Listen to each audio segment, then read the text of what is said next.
The box arrived on a Tuesday afternoon, wrapped in matte black paper with a red satin bow. The kind of arrangement you see in the windows of expensive shops on Fifth Avenue, where every petal looks like it was chosen by an art curator. I took the package from the delivery man without suspecting a thing. After all, my birthday was coming up, and David had always had a knack for last-minute romantic gestures. But when I opened the box on our marble kitchen counter, something felt off. The flowers were stunning, white roses mixed with oriental lilies, but the scent was overwhelming, almost aggressive. And there was a card. My fingers trembled as I picked up the small cream-colored envelope. The handwriting on the front said only, "For Emma." I recognized it immediately. It was David's. That same slanted handwriting that signed our wedding vows years ago, that wrote sweet notes in the kids' lunch boxes, that scribbled "love you" on post-its stuck to the bathroom mirror. I smiled before opening it, wondering what romantic message he had written this time. "Emma, you deserve to know the truth. He won't leave you. He never will. Enjoy the flowers he bought for me yesterday, but that I decided you should have. Sincerely, someone who got tired of waiting." I read it 3 times. 4. 5. The words didn't change. My stomach dropped as if the floor had disappeared beneath my feet. I flipped the card over, searching for something, anything that might turn this into a cruel prank. But there, on the back, was another line in David's handwriting, "To the only love of my life. Today and always." D. He had written that for another woman. The kitchen clock read 3:15 p.m. The kids would be home from school in 45 minutes. David would be back from the office around 7, as always. Everything following the perfect routine we had built over the years in our home in Greenwich, Connecticut. But I was standing there, frozen like a statue, holding a card that turned everything I knew into a lie. My legs gave out, and I sat on the stool by the kitchen island. The flowers sat there too, beautiful and poisonous, spreading their sickly sweet scent through the room. I grabbed my phone with shaking hands and took a picture of the card. Evidence. Because some part of my brain was still functioning on autopilot, still thinking in practical terms, I would need proof. Proof of what, exactly? That my husband was having an affair? That another woman existed, a woman who knew our address, who knew enough intimate details to send flowers with a message calculated to destroy me. A woman so tired of the situation that she decided to use me as a weapon in her personal war with David? I called his office. The secretary picked up with her usual cheerful, professional tone. "Mitchell and Associates Law Firm, this is Diane." "Diane, it's Emma. Is David in?" "Oh, hello, Mrs. Harper. He left for an off-site meeting about an hour ago. Said he'd be back around 5. Would you like me to have him call you?" "No, thank you. I'll call his cell." I hung up before she could respond. An off-site meeting. How many of those off-site meetings were real? How many were meetings with her? I typed a message to David. "We need to talk when you get home. It's urgent." Deleted it. Typed again, "The flowers arrived. Thank you." Deleted that too. My fingers hovered over the keyboard, paralyzed by indecision. The sound of a key turning in the front door made me jump. Impossible. David never came home this early.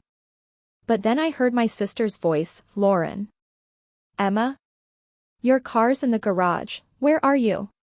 "Kitchen," I managed, my voice sounding strangely normal. Lauren walked in carrying shopping bags, her blonde hair in a loose ponytail. She stopped when she saw my face. "What happened? You look like a ghost." I handed her the card without a word. I watched her eyebrows rise as she read it, then her mouth fall open in shock. This is real? Is someone playing a sick joke?" "It's his handwriting, Lauren. On the back. Look." She flipped the card over, and her expression hardened. My sister had always been protective, even as kids.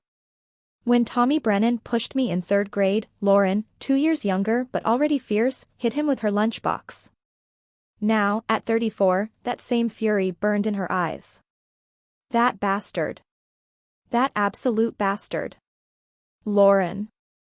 No. Don't defend him. Look at this.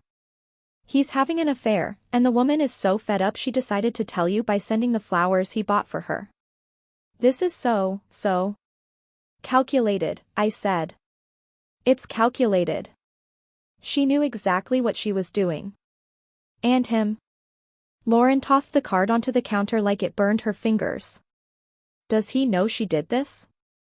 I hadn't thought about that. Had the mistress acted alone in a moment of rage or jealousy?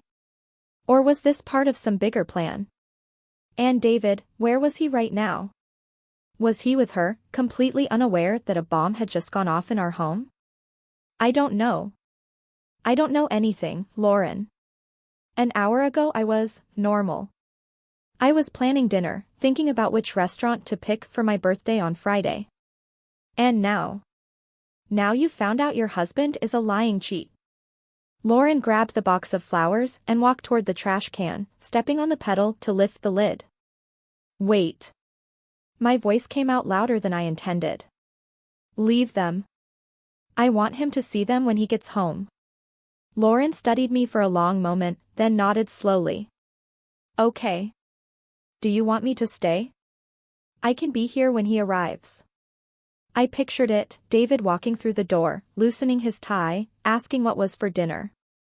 Our kids, Sophie at 7 and Jake at 5, running to hug him like they did every day. Me, having to stay composed until they went to bed, until we could have this conversation out of innocent earshot. No. The kids will be home soon. I need to act normal until they're asleep. I can't fall apart in front of them. Emma. Please, Lauren. I just need time to process this. To decide what I'm going to say. She hugged me tightly. Call me later, okay? I don't care what time it is. And Emma. She pulled back to look me in the eyes. You don't deserve this. No matter what he says or what excuse he tries to make. You don't deserve it. After Lauren left, I was alone with the flowers again. I picked up the card once more, studying every word. Someone who got tired of waiting. Waiting for what? For David to leave his family? For him to choose between us? How many months, or years, had this waiting lasted? And that line he wrote, to the only love of my life. I had received dozens of cards from him over the years. Birthdays, Valentine's Days, random Tuesdays. He always wrote beautiful things, but never that. Only love of my life. The words cut like knives. The school bus honked outside. I took 3 deep breaths, wiped eyes that hadn't even cried yet, and forced a smile. The door opened, and Sophie burst in, her pink backpack bouncing. Mom. Miss Peterson said my drawing was the best in the class. Look. She pulled a crumpled paper from her bag, a drawing of our family in front of our house. 4 stick figures smiling under a big yellow sun. It's beautiful, sweetheart, I said, my voice only trembling a little. Jake came in behind her, already talking about the fire truck he saw on the way home. And these flowers, Mommy? Is it your birthday already? Sophie touched one of the white petals gently. An early present, I said, the lie slipping out easily. How David must have gotten used to this, I thought bitterly. The ease of lying to someone who loves you. The next few hours pass both in slow motion and at lightning speed. Homework. Dinner. Bath time.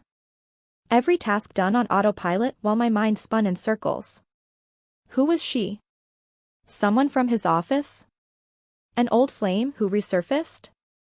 Had I met her? Worse, had she been inside my home, sitting at my table, smiling at me while sleeping with my husband? At 6:45 p.m., my phone buzzed.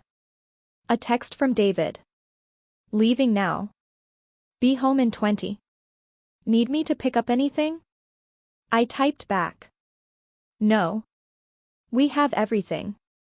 We have everything. Except trust. Accept honesty. Accept a real marriage. I put the kids in the TV room with a movie. At 7:07, I heard the car in the garage. The door opening. Footsteps in the hallway. And then he was there, in the kitchen, handsome in his charcoal suit, tie loosened, smiling at me the same way he had thousands of times. Hey, babe. What a day. The partners are going crazy over the Morrison case, Anne. He stopped, his eyes landing on the flowers. Wow. Those are beautiful. Did you treat yourself early? I was going to surprise you on your birthday, but... You bought these flowers, David? Something shifted in his expression. A flicker, confusion, maybe fear. Me? No, I thought you.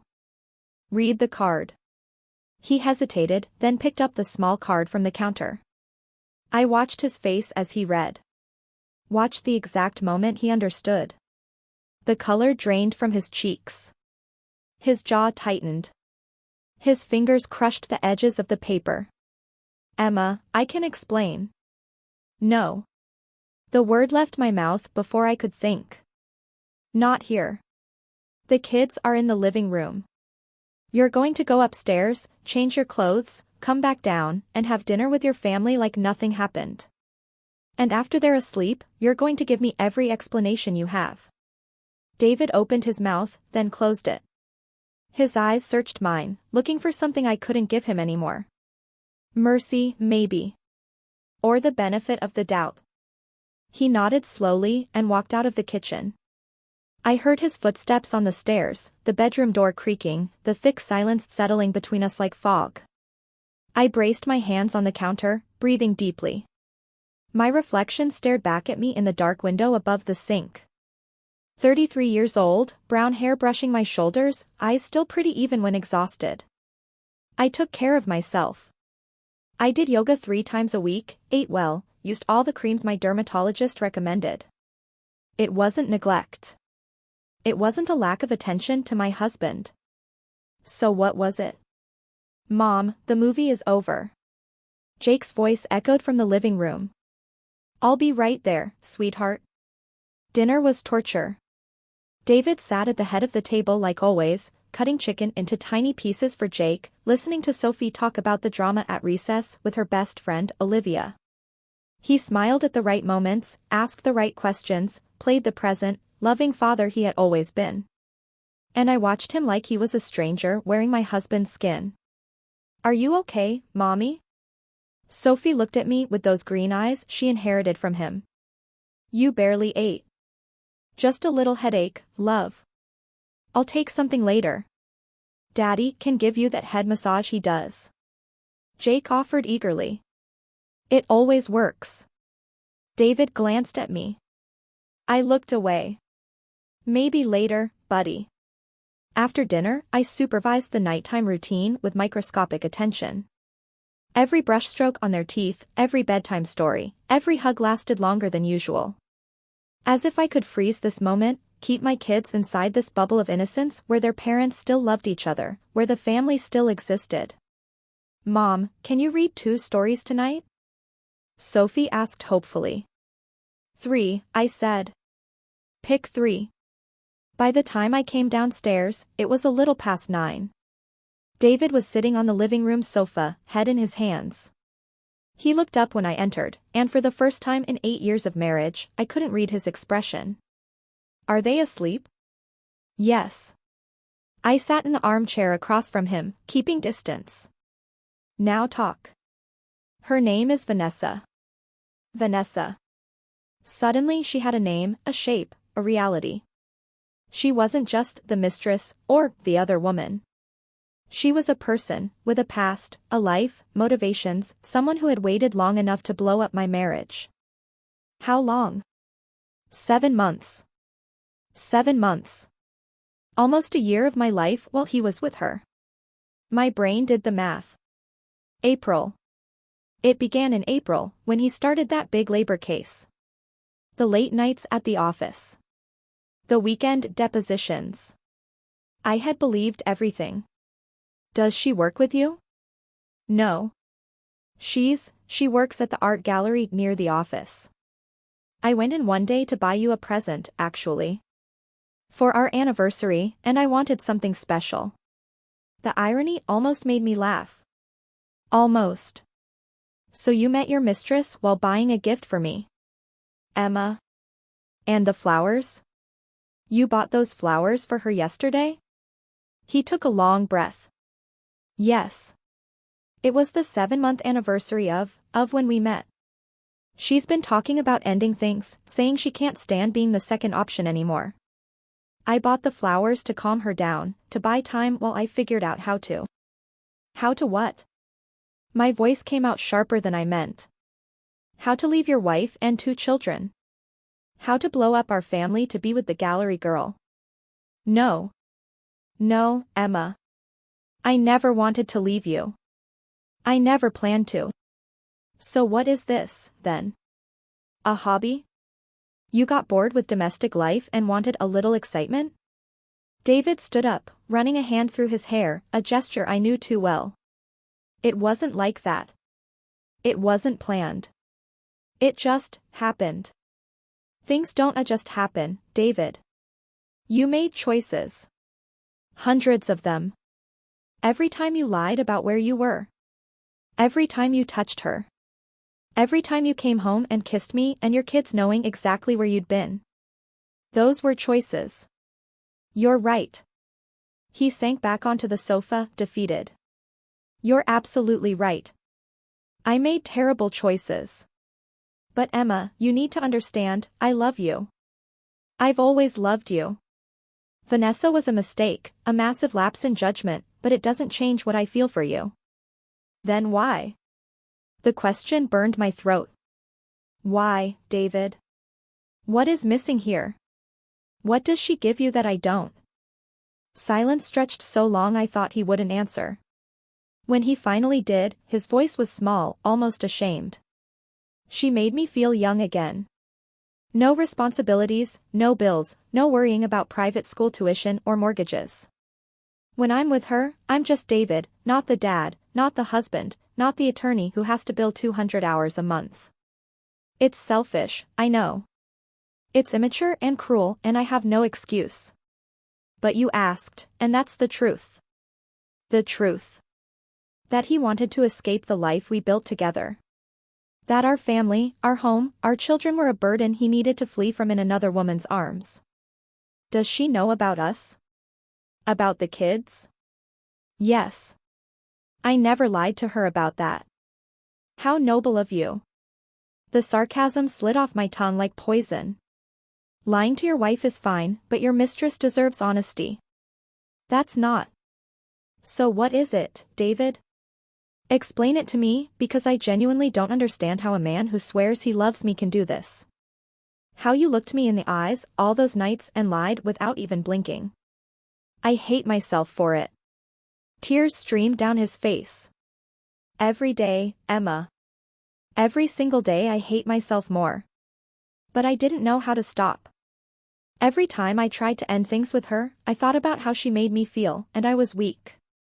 I was weak and selfish, and I destroyed the one thing that actually matters. Tears. He was crying. And part of me, part one despised, wanted to comfort him. 8 years of marriage, 10 years together, had wired my instincts to protect him, support him, stand beside him. But the other part, the part holding that poisoned card, wanted him to suffer. Wanted him to feel even a fraction of the pain tearing me apart. Did you sleep with her in our bed? What? No. Never. I never brought her here. Where then? Her apartment? Hotels? The back seat of your car like teenagers? Emma, please. Answer, David. I deserve to know where my husband was ing another woman. He flinched at the word, at its cruelty. Good. He should flinch. Mostly at her apartment. Sometimes in hotels when I told you I had business trips. And the Boston trip last month? The big deposition? He nodded miserably. We went to the mountains. A cabin she rented. The mountains. Meanwhile, I had been home alone with the kids, Sophie with a fever, Jake with nightly nightmares, handling everything while my husband was in a cozy cabin with his lover. Get out. Emma. Get out. Now. Go to a hotel, go to her place, I don't care. But you are not sleeping in this house tonight. Please, let's talk about this. We can fix it. Couples therapy, whatever you want. I'll end it with her tomorrow morning. I'll block her number, never speak to her again. Just give me a chance to fix this. A chance? I laughed as an ugly, broken sound. You had chances, David. Hundreds of them. Every time you chose her over coming home. Every time you looked at your kids knowing exactly what you were doing. You threw away your chances. I'm not giving up on our marriage. You already did. You gave up 7 months ago when you met Vanessa and decided your comfort, your ego, your desires were more important than your family. David rose slowly, defeated. He walked toward me and knelt at my feet. His red eyes searched mine. Emma Harper, I love you more than anything in this world. I made the worst mistake of my life, but I will spend every day proving that I'm worthy of you again. I'm not giving up on us. He reached for my hand. I pulled away as if his touch burned. Leave, David. He stayed there one more moment, then stood and walked to the door. He paused at the threshold, looking back. This isn't the end. I won't let it be. When the door closed behind him, when I heard the car start and pull out of the driveway, that's when I finally collapsed. Violent sobs shook my entire body, the dam of 8 years of trust and routine shattering all at once. I grabbed a throw pillow and pressed it over my face, muffling the sounds so the kids wouldn't wake up. How long I cried on that dark living room floor, I don't know. But when I finally stood, shaky, drained, I picked up my phone. 3 messages from Lauren asking how it went. One from David, 20 minutes earlier. I'm at the Marriott off Route 1. Room 347 if you change your mind. I love you. And one from an unknown number, received at 10:37 p.m. Asterisk, did you send him away? Good.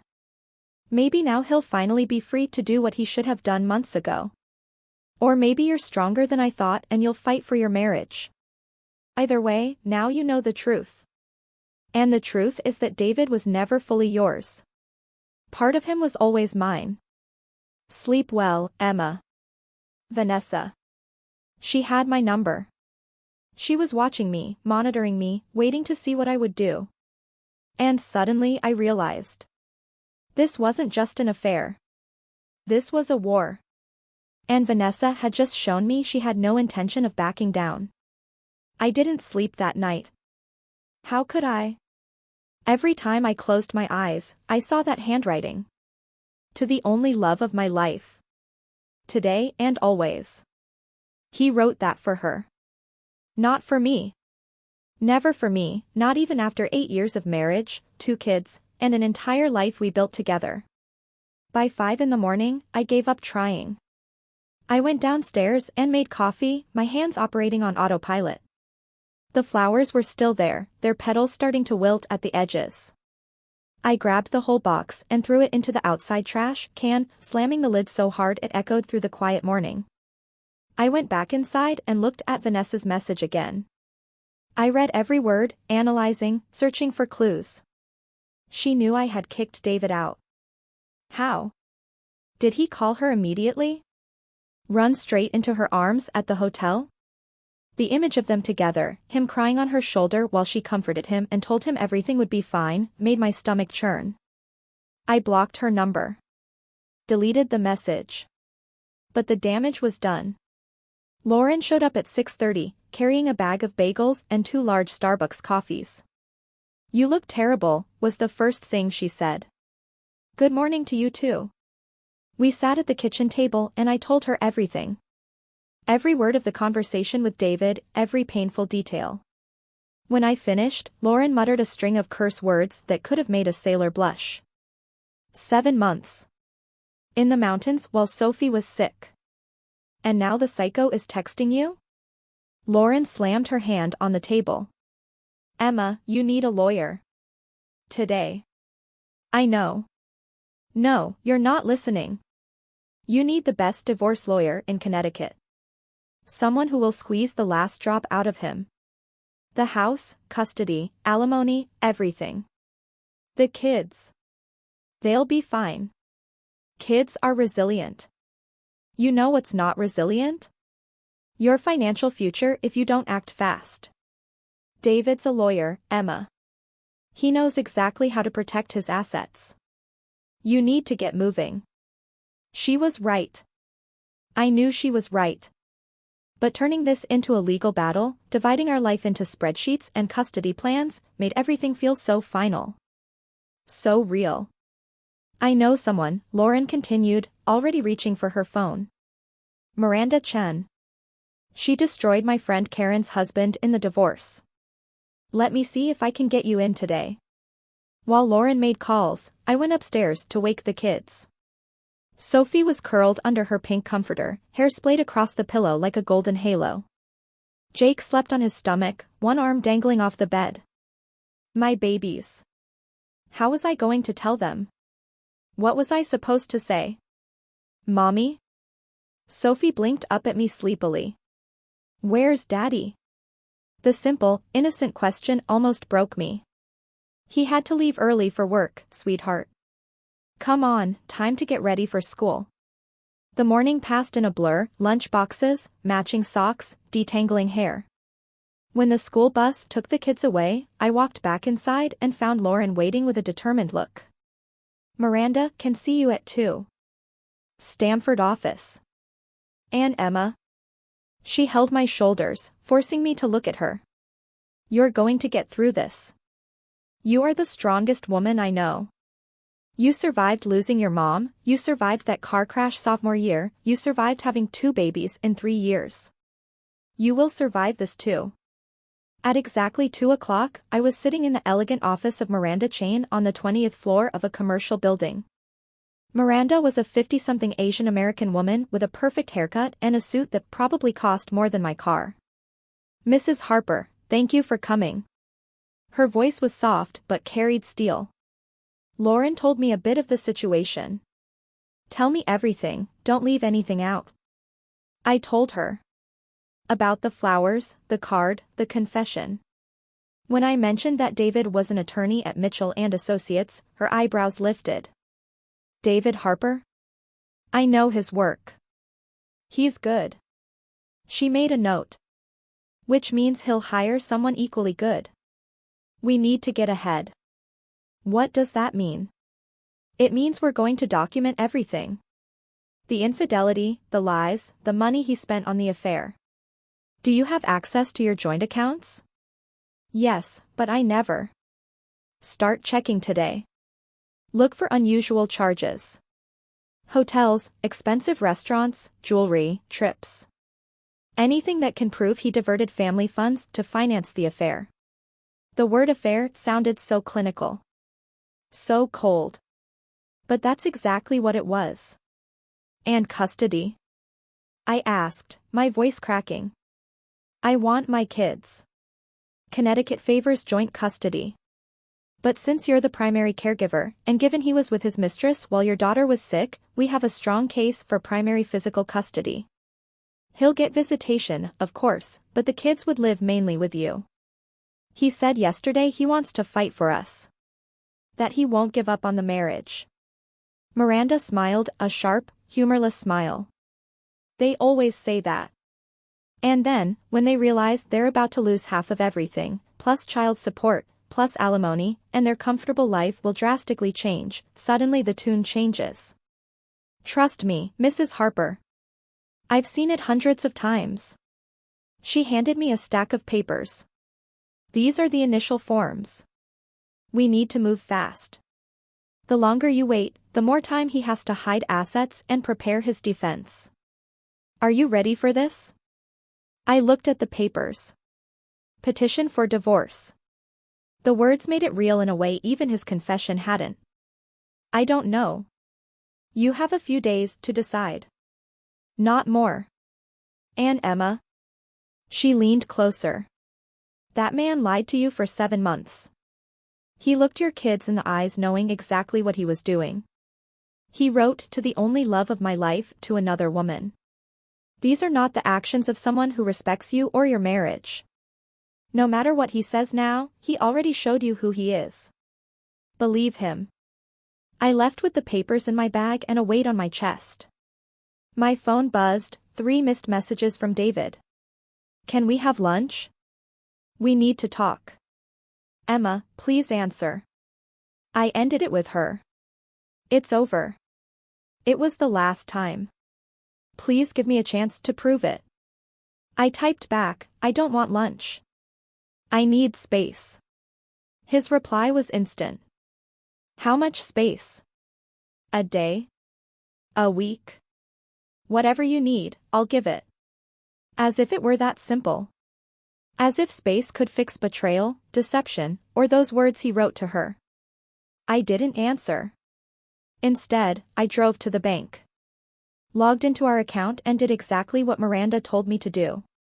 I went through the past 7 months of statements. And there it was, a breadcrumb trail telling the story of the affair. Waldorf Astoria in May, $460. French restaurant in June, $312. Tiffany & Company in July, $2,800. Each transaction a stab. Each expense proof that while I was clipping coupons and budgeting groceries, he was spending our money on her. $2,800 at Tiffany's. What kind of jewelry did he buy? A necklace? Earrings? A ring? The thought of a ring made something twist painfully in my chest. Would he really have given her something symbolizing commitment while still married to me? I took screenshots of everything. 23 pages of evidence. More than $15,000 spent in 7 months. $15,000 that could have gone toward the kids' education, home repairs, retirement. $15,000 wasted on a fantasy. My phone rang, unknown number. I almost didn't answer, but something made me pick up. Hello? Emma Harper? A soft, cultured feminine voice. This is Vanessa. My blood froze. How did you get my number? David has you listed as his emergency contact on everything. It wasn't hard. A pause. Look, I know you probably hate me right now, but I called because I think we deserve to talk. Woman to woman. You've got some nerve. I know how you must be feeling. Betrayed, angry, confused. But Emma, you have to understand that David and I have something real. It's not just sex or some cheap fling. We connect on a level. You sent flowers to my house. My voice was low, dangerous. Flowers he bought for you. A card he wrote for you. You sent that knowing exactly what it would do. So don't talk to me about deep connections or some noble romance. You're just a woman who has no problem sleeping with a married man. And you're a woman who got so comfortable in her marriage you didn't even notice when your husband stopped loving you. The words cut deeper than anything David had said. Because was there truth in them? Did he tell you he ended things with me? Vanessa went on, her voice tinged with desperation. Last night he came to my apartment and said it was over. That you knew everything and he was going to fight for the marriage. But Emma, do you really think he can just turn off what he feels for me? That's 7 months of. 7 months are nothing compared to 10 years, I snapped. You're a distraction.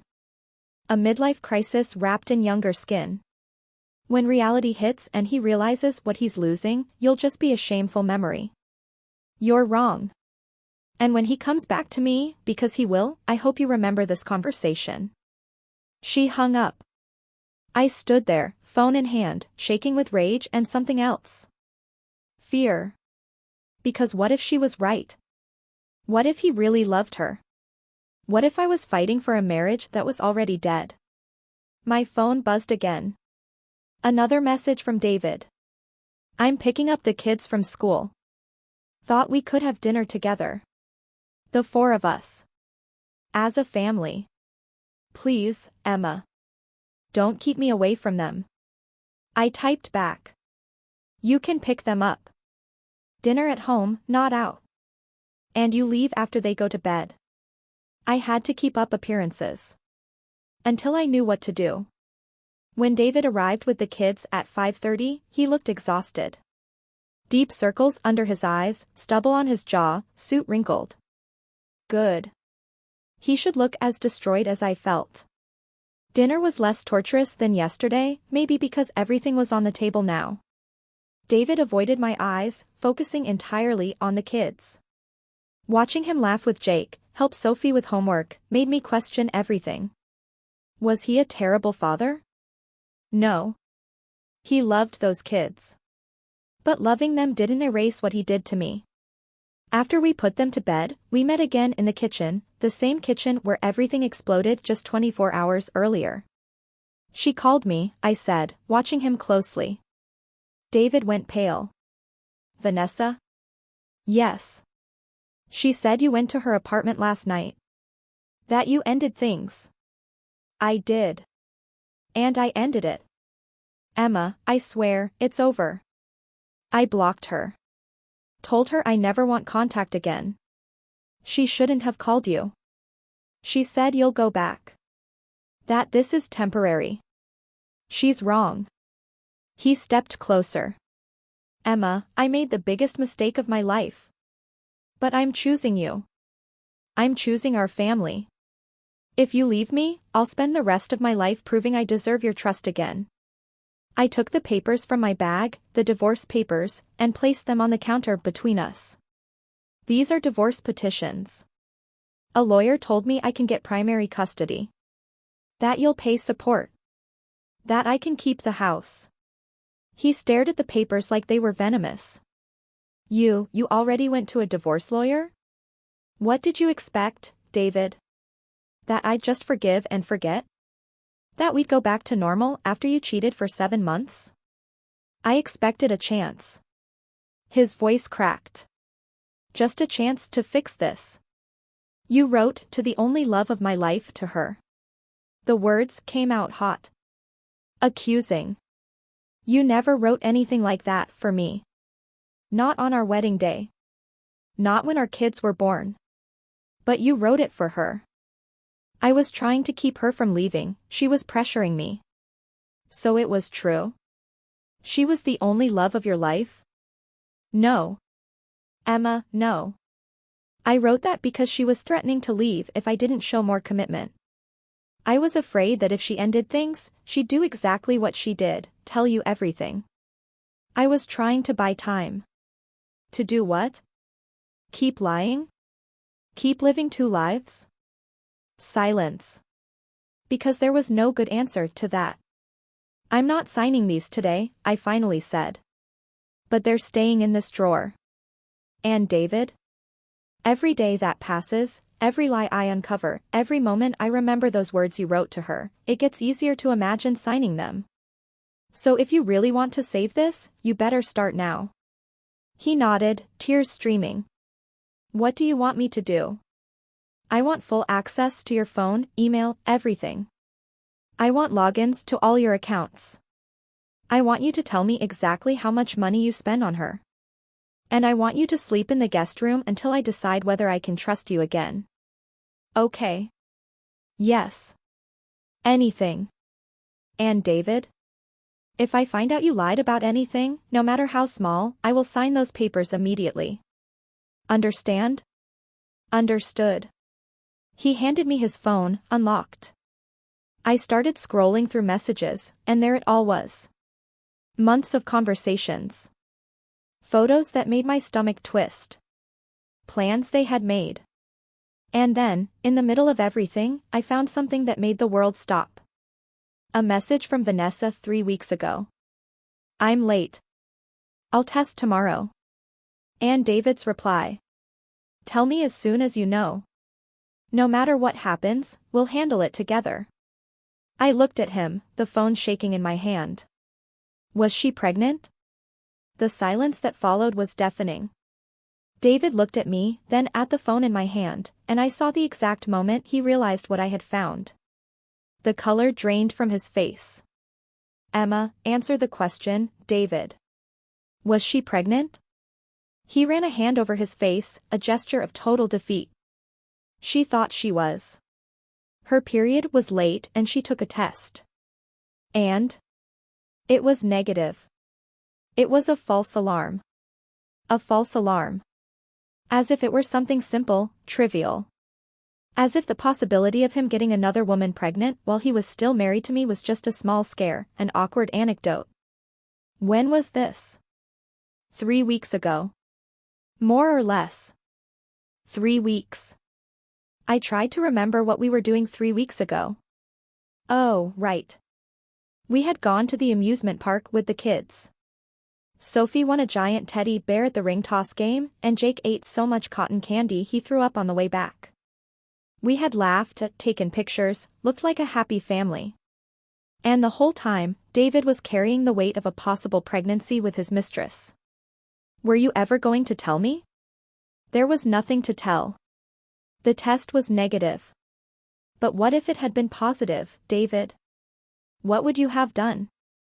Asked her to get an abortion? Taken responsibility for the child?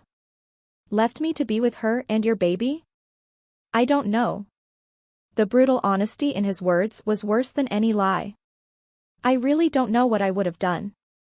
Thank God I didn't have to find out. Thank God, I repeated, my voice dripping with sarcasm. Yes, lucky us. I kept scrolling through the phone. More messages, more pictures, more evidence of a parallel life I didn't even know existed. And then I found something that made my heart stop. A photo of Vanessa. Not a casual selfie or mirror pic. It was artistic, almost professional. She was in a sunlit garden, wearing a flowing white dress, laughing toward the camera. She was beautiful. Dark hair in perfect waves, tan skin, a stunning smile. And young. So young. How old is she? Emma, how old, David? 28. 28. 5 years younger than me. While I had stretch marks from 2 pregnancies, sleepless nights etched under my eyes, and the weight of a decade of responsibilities on my shoulders, she was out there, fresh and unburdened, offering David an escape from reality. You met her because you went into the gallery to buy me a gift, I said, trying to put the pieces together. How did you go from a simple transaction to this? David sank heavily into one of the kitchen chairs. She commented on the piece I was buying you. A glass sculpture. We started talking about art, then about life. She gave me her card, said that if I wanted to see more pieces, I could contact her. I should have thrown that card away. But you didn't. No. I found her interesting. Smart. And when she texted me a few days later asking if I wanted to see a new collection that had arrived, I said yes. And somehow, seeing art turned into having coffee. Coffee turned into lunches. Lunches turned into, no need to spell it out. I closed my eyes, trying to block the images my mind insisted on creating. You went out all those times saying you had client meetings, extra work, depositions. Every lie came out so easily. It wasn't easy. Every time I hated myself a little more. But it was like a drug, Emma. The more I saw her, the more I wanted to. And when I tried to stop, when I told myself it was the last time, she pulled me back. Don't put that on her. You made choices. You're right. I'm sorry. I grabbed the phone again and kept digging. I found emails, texts, even some voice messages I couldn't bring myself to listen to. And then, buried in a photo folder, I found something that made me freeze. A picture of David and Vanessa together. They were at some kind of charity event, she in a red gown, he in a tux. They were hugging, smiling at the camera. And in the corner of the photo was a date, September 15th. You took her to your firm's charity dinner? David closed his eyes. She showed up. I didn't invite her. She bought her own ticket and just appeared. And you didn't think it was better to send her away? Didn't think that bringing your mistress to an event with all your colleagues was risky? I should have. But she got so upset when I suggested she leave. Said she just wanted one night where we could be a real couple, where she wasn't a secret. A real couple. While I was at home that night taking care of Sophie, who had laryngitis, he was dancing with Vanessa in some elegant ballroom, probably introducing her as a friend. Did anyone see you together? Some colleagues commented that I brought a date. I said she was just a friend. And they believed that? I don't know. No one said anything after. But someone must have known. Someone always knows. The whispers at the office, the looks of pity or judgment. How many people knew David Harper was having an affair before I did? I dropped the phone on the counter as if it were burning. I need you to leave now. Emma, please. Can we keep talking? No. I can't do this anymore today. Every new thing I find is worse than the last. Go. He stood up slowly, defeated. Can I take some clothes? If I'm staying at the hotel longer, take what you need and go. While David went upstairs to pack, I grabbed my cell phone and called Lauren. Emma? What time is it? It's past midnight. She almost got pregnant. Vanessa. She thought she was pregnant 3 weeks ago. I heard Lauren inhale sharply on the other end. Tell me it wasn't positive. It wasn't. But Lauren, what if it had been? What if he had a child with her? But he doesn't.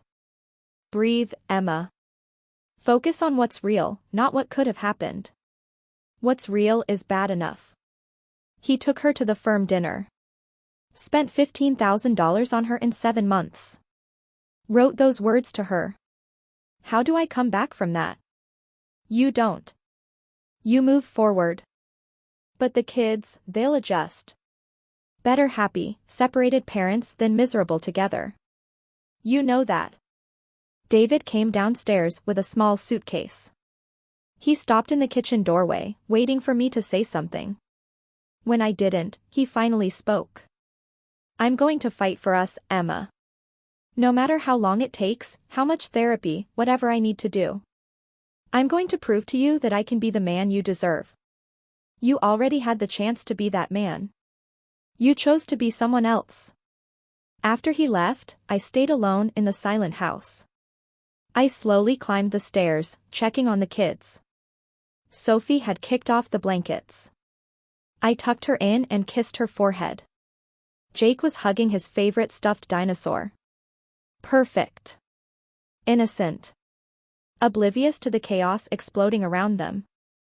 In my bedroom, I stared at the empty bed. Our bed. Where we had slept side by side for 8 years.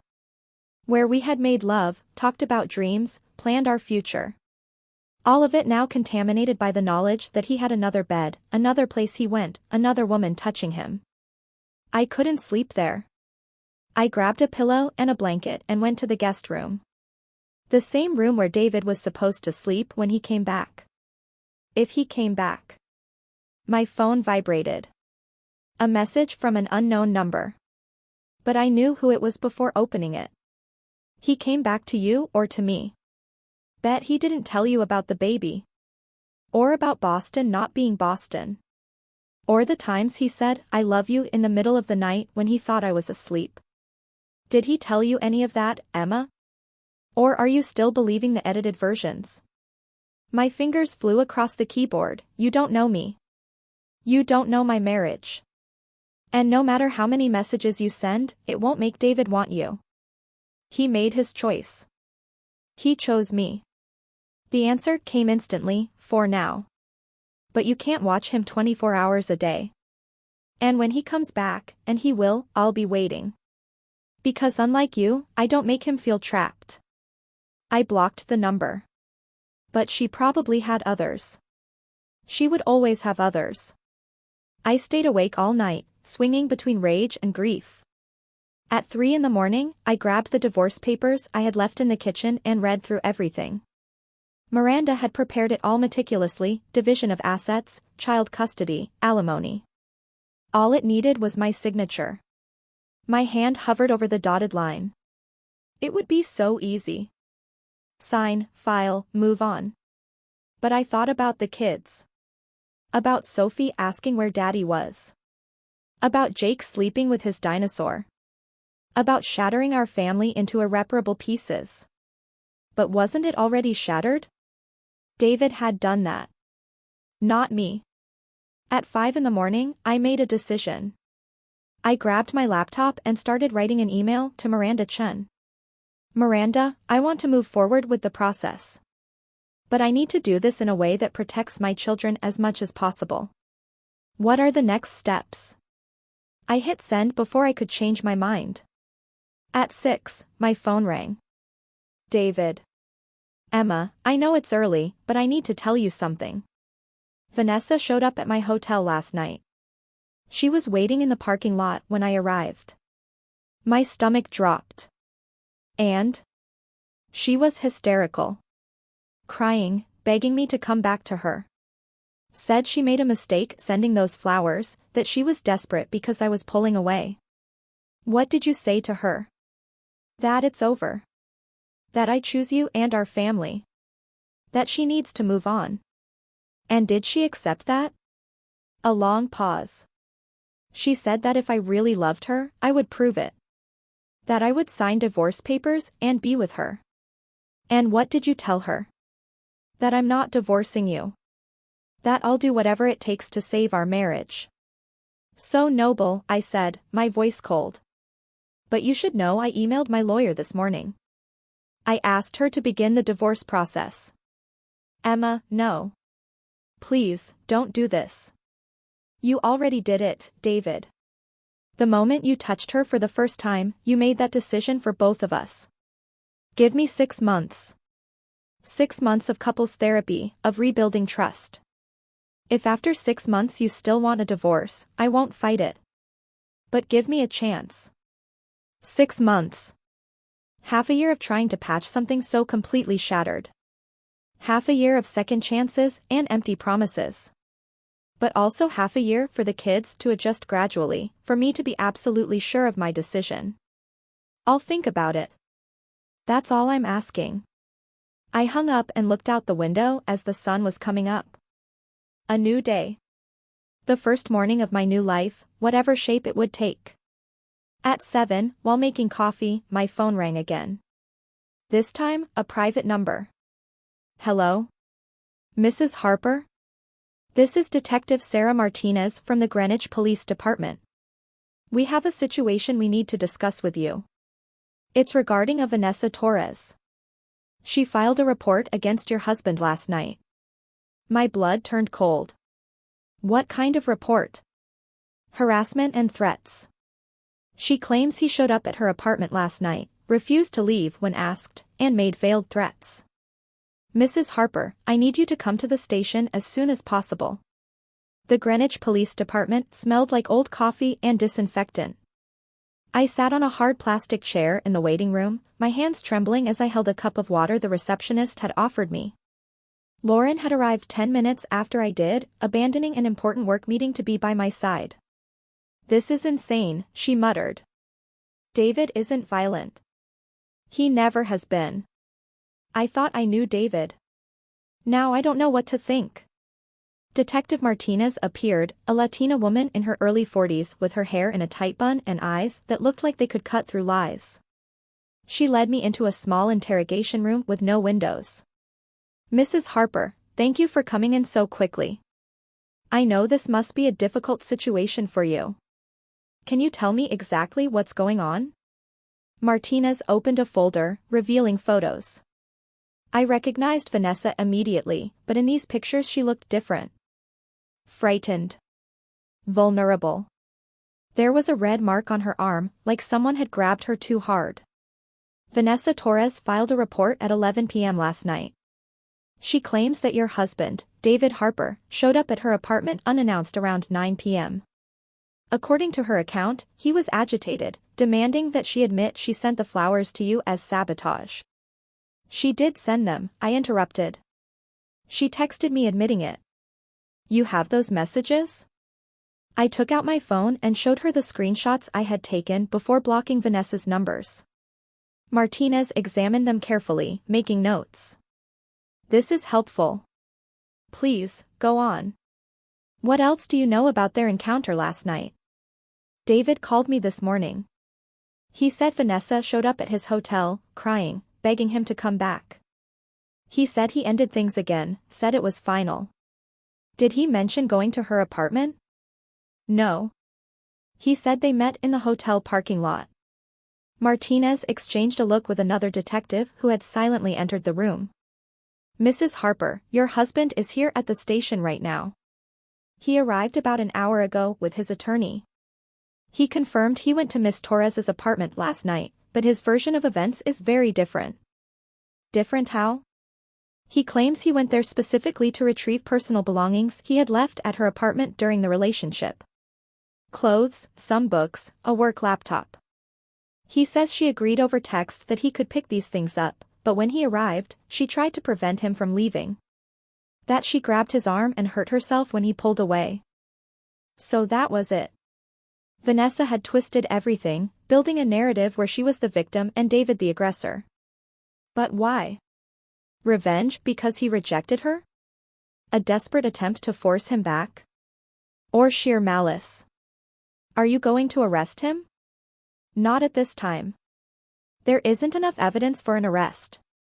Miss Torres didn't seek medical attention, there are no witnesses, and now we have your messages indicating she may have had motive to fabricate this story. But Mrs. Harper, you need to understand the seriousness of this.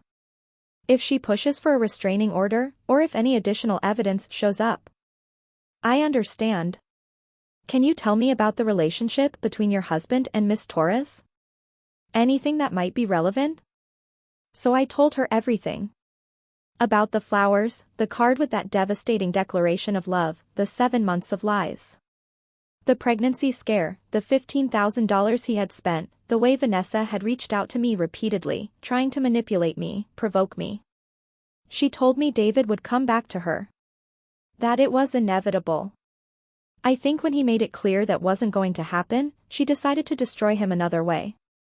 Martinez nodded slowly. I've seen that pattern before in breakups that end badly. One party feels rejected and uses the legal system as a weapon. She closed the folder. I'm going to speak with Miss Torres again and show her the messages you provided. If she admits she fabricated or exaggerated the events, we can close this here. But Mrs. Harper, I strongly advise you and your husband to have no further contact with her. None. Any communication must go through attorneys. Can I see David? He's in a waiting room upstairs. Room 2B. Lauren went with me up the stairs. We found David sitting with his head in his hands. When he saw me, he stood abruptly. Emma, I swear to God, it wasn't like she said. I just went to get my things. I know. I showed the detective the messages. But David, what were you thinking? Going to her apartment alone after everything that's happened? I needed to close that chapter completely. I couldn't leave my things there, I couldn't give her any excuse to contact me again. You should have brought someone. A witness. Anyone but going alone. A man in an expensive suit appeared in the hallway. I recognized Robert Mitchell, one of the senior partners at David's firm. David, we need to talk. Emma, excuse us. Robert pulled David aside, and I could hear bits of the conversation. We can't have this kind of publicity, important client canceled the meeting, you need to take a leave until this is resolved. A leave. They were putting David on leave. This mess with Vanessa wasn't just destroying our marriage, his career was collapsing too. Lauren touched my arm. Let's get some air. You look pale. Outside the station, we sat on a bench. The day was sunny, warm, so out of place compared to the chaos in my life. What do I do now? I asked, mostly to myself. You protect your kids and yourself. Whatever happens with David, you make sure Sophie and Jake are okay. My phone buzzed. A message from Miranda Chen, got your email. Can we meet this afternoon? We need to discuss strategy, especially in light of this police incident. I said yes, and set it for 3 p.m. Then another message arrived from an unknown number. My stomach twisted. Vanessa again? But when I opened it, it wasn't her. It was a photo. A photo of David and Vanessa together, clearly taken through a window.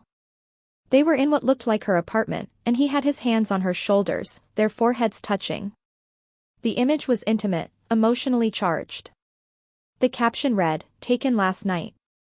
Does this look like someone being threatened? Or like a reluctant lover who couldn't let go? I showed it to Lauren, my hand trembling. She was waiting for him. She staged the entire thing. The photo, the marks, everything. But who took the picture?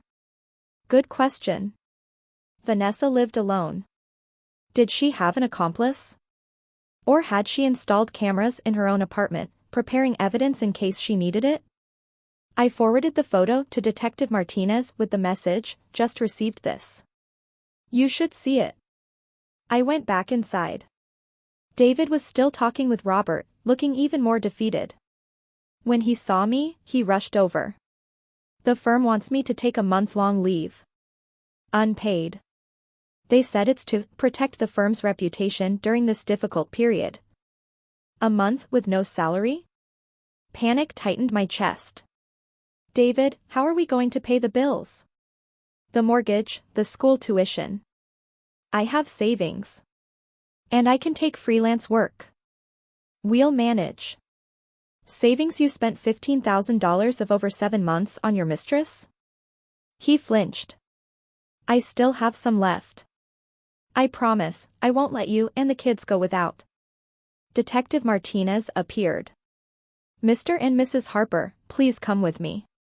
Back in the interrogation room, she put a laptop on the table and turned the screen toward us. It was the photo I'd received, but enlarged, enhanced.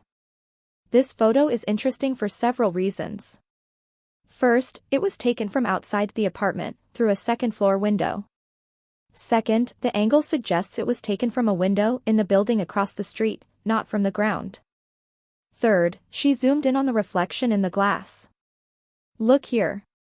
In the faint reflection, barely visible, was another woman. Holding a phone. Taking the picture. But it wasn't Vanessa. It was someone completely different. "Vanessa has an accomplice," Martinez said. "Someone who positioned themselves to document the encounter. This changes everything." "But why?" David asked, genuinely baffled. "Why go to this extreme?" "Several possibilities. She planned to sue you. Or wanted evidence to force you back into a relationship, blackmail. Or, Martinez studied us carefully. She wanted to destroy your marriage so thoroughly that you could never recover." The last option made the most sense. Vanessa had said it herself, if she couldn't have David, no one could. She wanted to make sure that even if he stayed with me, our marriage would be poisoned beyond repair. "I'll bring Miss Torres back in and confront her with this." "Mr. Harper, you're free to go, but again, no contact with her." "Mrs. Harper, thank you for your cooperation." Outside the station, David and I stood awkwardly in the parking lot. Lauren had gone to get coffee, giving us a moment alone. "Where will you stay?" I asked without meeting his eyes. "A hotel, I guess. Unless..." "No. Not yet. I need time to process all of this." "Emma, do you believe I didn't threaten her? That she set this up?" I looked at him, really looked, for the first time since everything had blown up. I saw the man I loved, but I also saw a stranger. Someone capable of intricate lies, of a double life, of writing the love of my life to another woman. "I believe you didn't get violent with her. But David, you created this. You dragged our family into a relationship with an unstable, obsessive woman. You brought this chaos into our lives.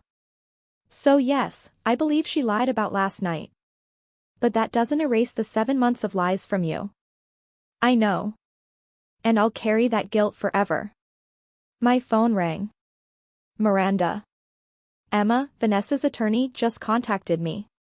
She's threatening to sue you and David for defamation, based on the messages you provided to the police. She claims the messages were fabricated or taken out of context. That's ridiculous. I have the screenshots, the numbers. I know. And we'll fight it. But Emma, you need to be prepared. This woman isn't going to stop. She'll fight dirty, she'll drag you and your family through the mud. Are you sure you want to do this? Because if you sign the divorce papers now, you can distance yourself from all of this, let David deal with the consequences alone. I looked at David, still standing there, waiting. I thought of the kids at home, blissfully unaware their lives were being dismantled. I thought of the woman I was a week ago, happy in her ignorance. I need more time to decide. All right. But Emma, it's ticking. The longer you wait, the more complicated this gets. When I hung up, David stepped toward me. What did she say? Vanessa is suing us for defamation. She's not stopping, David. This is going to keep escalating until everything is ruined. Then we fight. Together. Emma, she can take my career, my reputation, my money. But she can't take my family, unless you let her. You already destroyed our family, David. You did that yourself. Then let me rebuild it. Let me at least try. Lauren returned with coffee, interrupting us. Emma, the kids get out of school in an hour. Want me to pick them up? The kids. God. I'd been so swallowed by this nightmare I'd almost forgotten that Sophie and Jake still needed me to pick them up, feed them, take care of them. Life didn't pause just because mine was falling apart. No, I'll go. I need something normal. I drove on autopilot. When I saw Sophie and Jake coming out, smiling, carefree, something in me cracked. They were so innocent. How was I supposed to protect that? Mommy. Jake ran into my arms. Guess what? I get to be line leader tomorrow. That's amazing, buddy. And I got an A on my math test. Sophie showed me her paper proudly. I'm so proud of you. How about we celebrate with ice cream? At the ice cream shop, while they ate chocolate and vanilla cones, my phone buzzed nonstop. Messages from David. Lauren. Miranda. And then a new one from another unknown number. You really thought I would just accept it? That I would let him go without a fight? Emma, you don't even know half the story. But you will. I promise you will. I looked at my children laughing over some silly joke. I looked at the message. And I made a decision. I called Miranda. I want to move forward with the divorce. Prepare everything. I'll sign tomorrow. Because in the end, it didn't matter how much I loved David. It didn't matter how many memories we had or how many promises he made now. He had brought a snake into our home, and that snake was ready to strike. I had to protect my children first. But when I got home and saw the porch light on, saw David sitting on the steps waiting, something in me hesitated. Because sitting there wasn't just the man who cheated on me. It was also the father of my children. Kids, go inside. Wash up for dinner.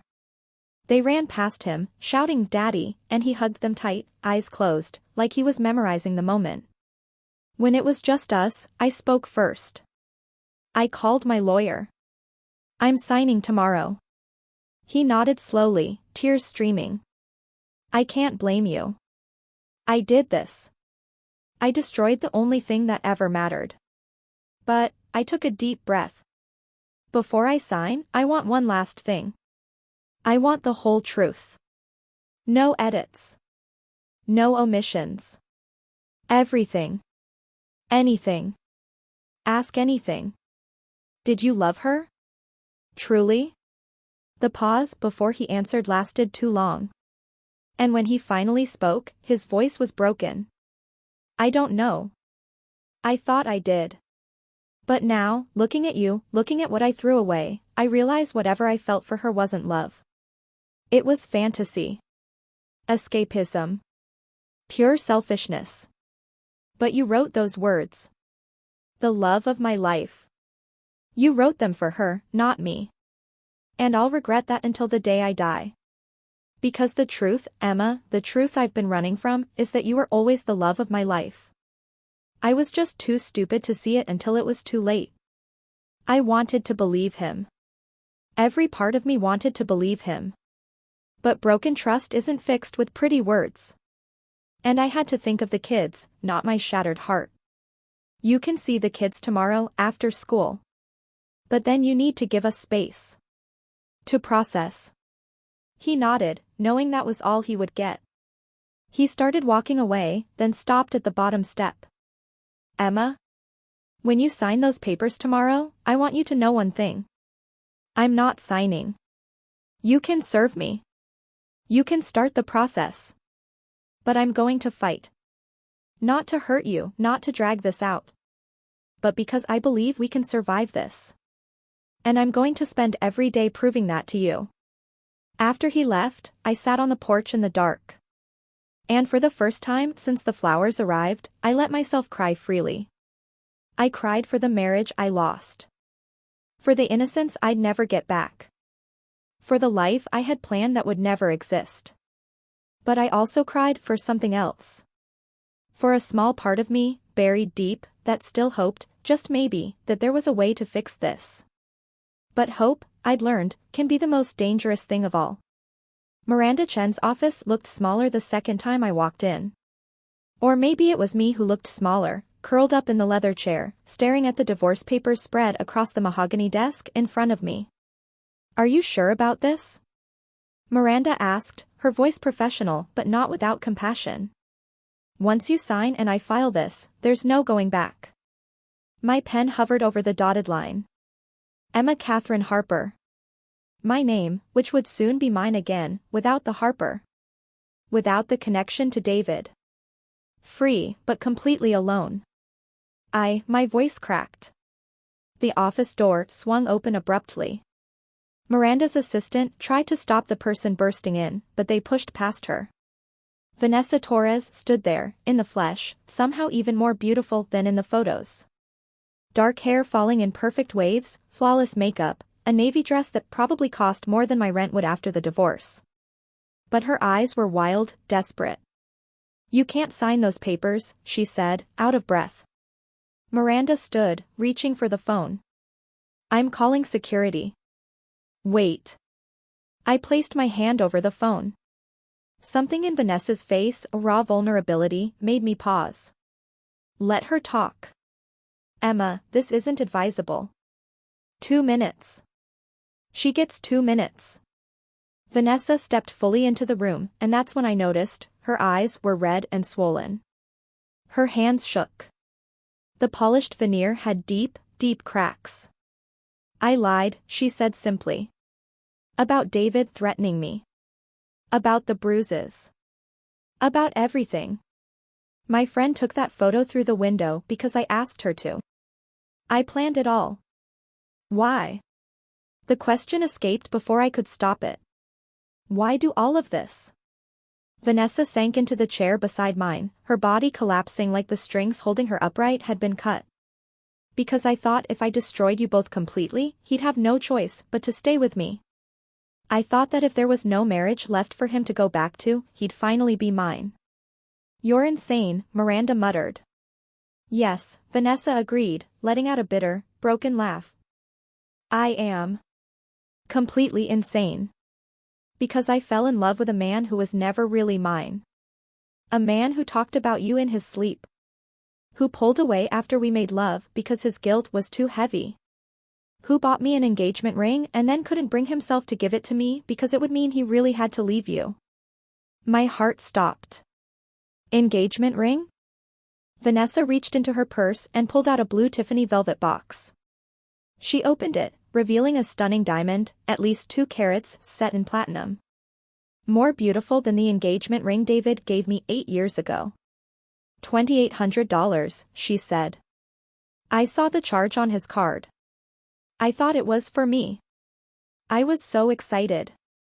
But when I got to his place that night, I found this in his bathroom trash can. Still in the box.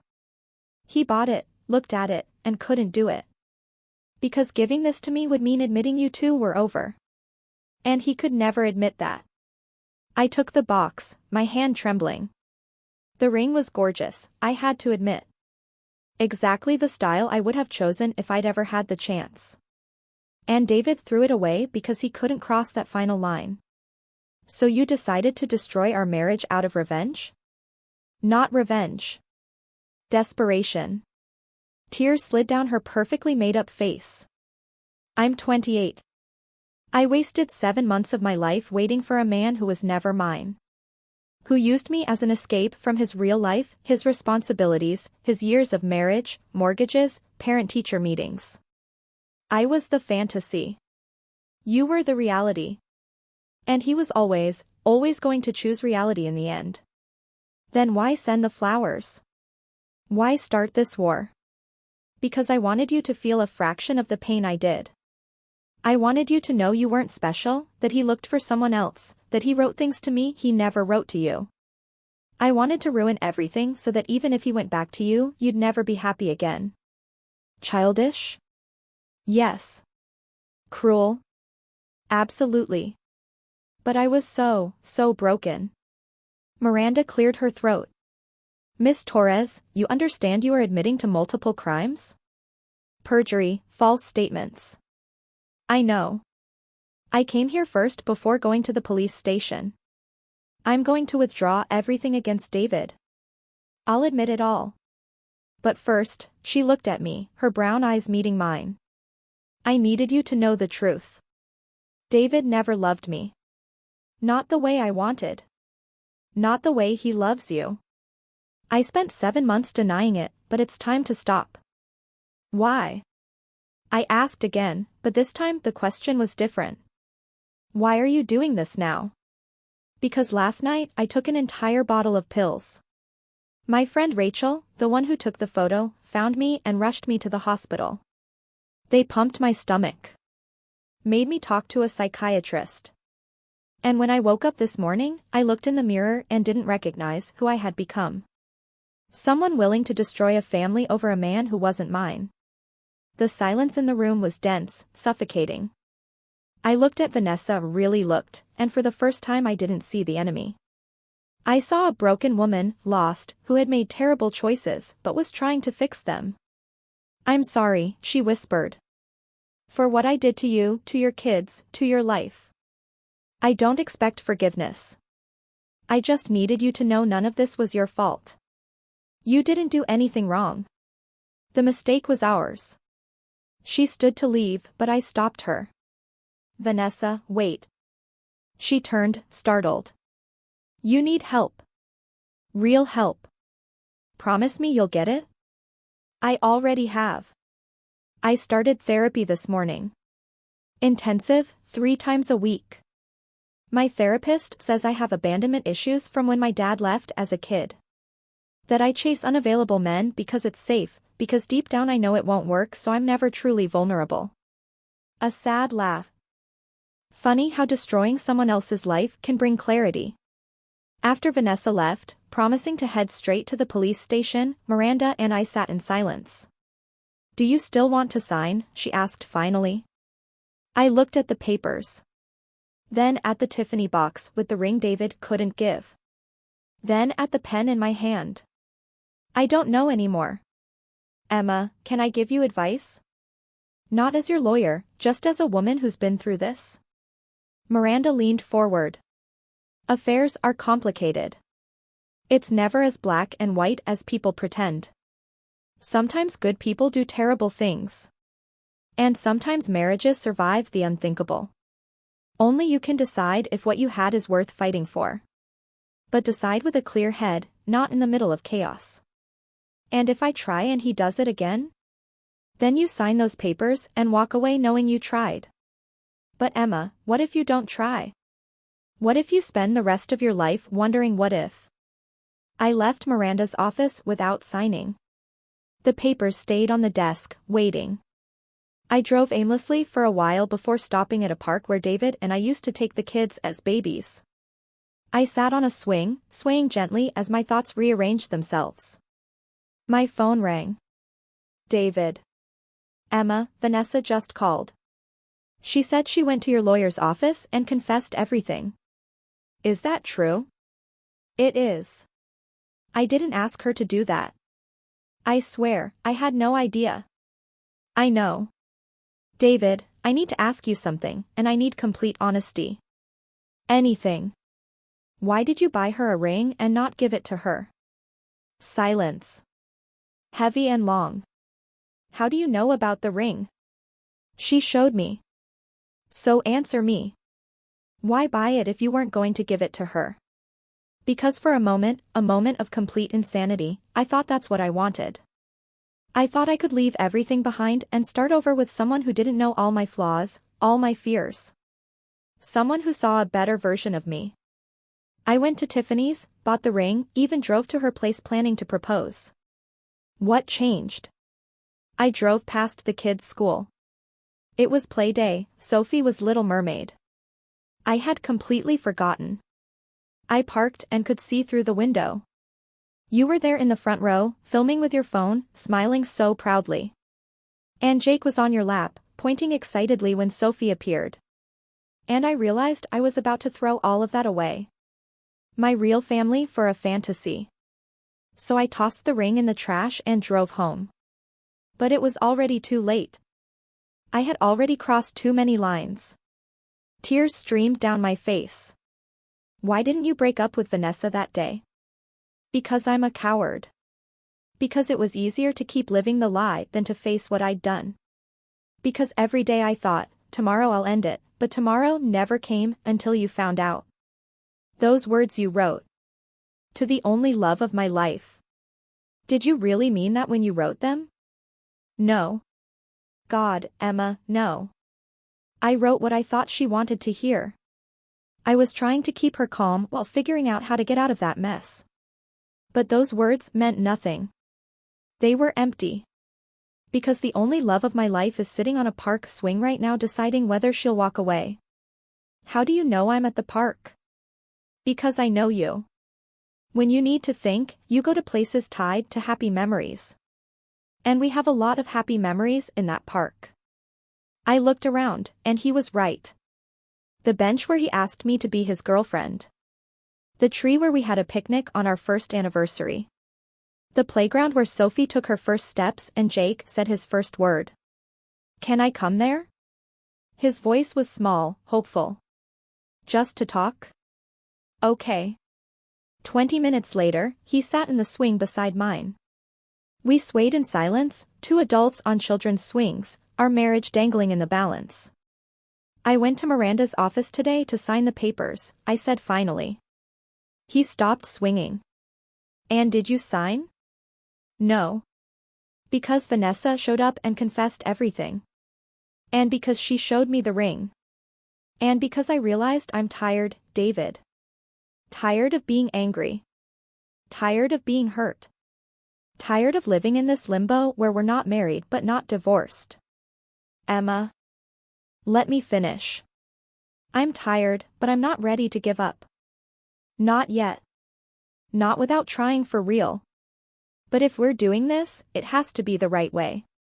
Couples therapy, non-negotiable. Full access to your emails, phone, accounts, it's everything. And you're going to tell the kids what happened in an age-appropriate way, because I'm not carrying your secrets. I'll do anything. Anything. And one last thing. You never write the only love of my life to anyone unless it's me. Because those words? They belong to me now. And if you give them to someone else, if you waste them, they lose all meaning. Emma Catherine Harper, he said, getting off the swing and kneeling in the grass in front of me. You are the only love of my life. The only one who matters. The only one who has ever mattered. Today, tomorrow, and every day until I die. And I'll spend every moment proving that to you. Get up, I said, smiling through my tears. People are staring. Let them stare. But he got up, and when he pulled me into his arms, I didn't resist. For 7 days straight I had been strong, the betrayed wife, the protective mother, the woman who didn't need anyone. But in that moment, in the arms of the man who had broken me but still loved me, I let the walls fall. It's going to be hard, I warned against his chest. I'm not going to just forget. I'm not going to pretend it's all fine. I know. And it's going to take time. Months. Maybe years before I trust you fully again. I have time. I have all the time in the world. That night, we sat Sophie and Jake in the living room. David took a deep breath and began. Kids, Mommy and Daddy need to talk to you about something important. You're getting divorced? Sophie asked immediately, her green eyes wide and terrified. Maya from my class, her parents got divorced and now she has 2 houses. No, sweetheart. We're not getting divorced. But Daddy did something wrong, something that hurt Mommy a lot, and we're working on fixing it. Did you hit Mommy? Jake asked, horrified. No. Never. I would never physically hurt Mommy. But I made bad choices that hurt her feelings. And now we're learning how to fix those mistakes. Like when I hit Timmy and had to say sorry? Jake offered. Something like that, yes. But more complicated. What matters is Mommy and Daddy love each other very much. And we love you too more than anything in the world. Our family is going through a tough time, but we're getting through it together. Sophie looked at me, her expression far too perceptive for a 7-year-old. Mommy, do you still love Daddy? I looked at David, then back at my daughter. Yes, sweetheart. I still love him. Even when the people we love hurt us, love doesn't just disappear. It just gets more complicated for a while. That night, after we put the kids to bed, David and I stood at the doorway of our bedroom. Our bedroom. Not his. Not mine. Ours. Can I? He gestured vaguely toward the bed. Guest room for now. I'm not ready for that. Okay. I understand. But when he turned to go, I grabbed his hand. David? Thank you for telling them the truth. For not making me the villain or the victim. For just being honest. It's the least I can do. The following months were the hardest of my life. Couples therapy was brutal, ripping open wounds, forcing conversations I didn't want to have. David moved back home but slept in the guest room. We ate dinner together as a family. Friday movie nights. Slowly, painfully, we rebuilt something new from the shattered pieces of what we once had. Vanessa went to the police and confessed. She faced charges but ended up with community service and mandatory therapy. She sent me one last message 3 months later. I'm moving to Portland. Fresh start. I hope you and David get the happy ending I tried to destroy. Sorry isn't enough, but it's all I have. David went back to work after the firm confirmed the accusations were false. His reputation took a hit, but he worked hard to repair it. And me? I learned forgiveness isn't a single moment, it's a choice you make every day.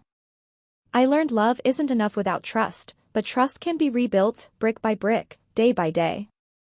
6 months after the flowers arrived, I woke up on a Saturday morning and found David making pancakes for the kids. The scene was so normal, so mundane, my heart clenched. Coffee, he asked, holding a mug. Yes, thank you. As I sipped my coffee, watching my family, I realized something, it still hurt. It probably always would. But the sharp pain had become a healing wound, still tender, but no longer bleeding. Emma? David was watching me with the look I'd come to recognize over the past months, hopeful but cautious, wanting to ask something but afraid of the answer. Yes? Your therapist said we should have a date, when you'd feel ready for me to move back into our room. I don't want to pressure you, but, do you have a date in mind? I thought about it. About months of waking up alone. About cold nights where I missed his arms. About the physical distance mirroring the emotional one we were slowly closing.